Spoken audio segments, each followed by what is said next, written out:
Welcome back. Once again, we're going to kind of discuss the many facets of trying to be a better dad. I have Brian, Ryan, and Daniel with me. Good to see you guys again. You know, last time we talked, we just touched very quickly on something that every guy has to deal with, as every mom always deals with, but I remember with me, it felt like I've got to really do and that's diaper changing. Okay, guys, who wants to jump in on the first time you had to change your child's diaper? I don't know if the first time was as bad as just the blowouts. Like, there's no preparation for a blowout diaper. That's I don't know. There are a lot of things I would do rather than change a blowout diaper. Because if not, like, you can't. How do you get the clothes off? Like, you have to, like, I don't know. It's just there's no such thing as I'm gonna go change a blowout diaper real quick. And it's gross and it stinks. And so yeah, that's. But see, if you don't step up and do it, who's gonna do it? Mom? That's the way to get those elbows a lot more that we've talked about in the past. Yeah, well, sometimes I'm like, well, if you change it, maybe it'll be an extra foot rub or something like that. See that? Okay, all right, that's one thing that dads always think, and this is a mistake that I have to admit I made. It's like, every now and then you change out a blowout diaper and you think you should be rewarded. Oh, look how cool I am and I really stepped up.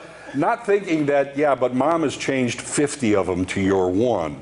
And it's like we forget that from time to time as dads. It's like the reward is a child that's not in a blowout diaper anymore, and that's happy and content, right? Oh yeah. Yeah. Well, what about you? First time you had to wade in, so you know, to I speak. had never changed a diaper until my child's diaper, and we took the baby basics class through Mercy where we had our son, and they kind of tell you, those first couple diapers when it's kind of that tar substance, that meconium stuff, that they tell you about it, but it's nothing prepares you to kind of think like, what is this foreign substance that has come out of my child? Is this some sort of extraterrestrial something? But those ones were pretty disgusting to get through. But to me, it's kind of become somewhat of a routine. I'm used to it. We do cloth diapers, and so we had a deal worked out where, since she was in charge of input, because we do breastfeeding, and I was in charge of output, so I changed a lot of diapers. There's a good way. Perfect. You've gone old school with the cloth diapers. And we actually, the most disgusting thing that's happened for me is we got a little hose attachment on our toilet, and it's kind of pressure sensitive, so you really have to learn how much pressure to give to clean off the diaper, because the first one or two times you learn quick, but the first one or two times you get a a little blowback.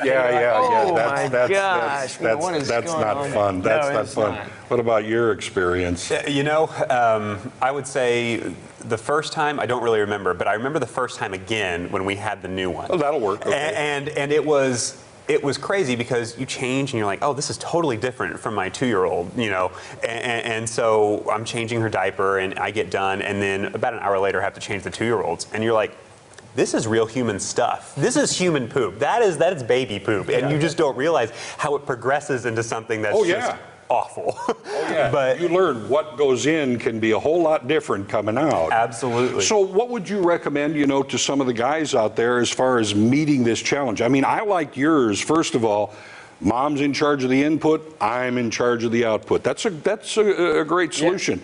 You all have any other suggestions you might give to our viewers? Just do it.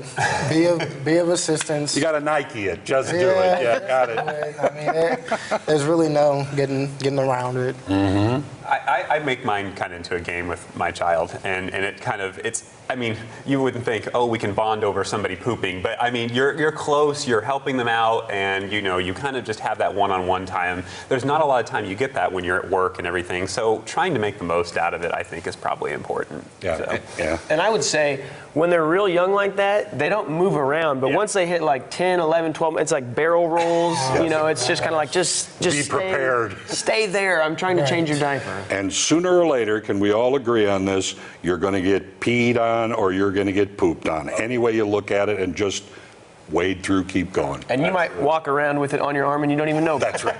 See, that's part of being a dad. All right, guys. Hey, we're going to be back from time to time again and kind of discussing the many topics of helping all of us be a better dad.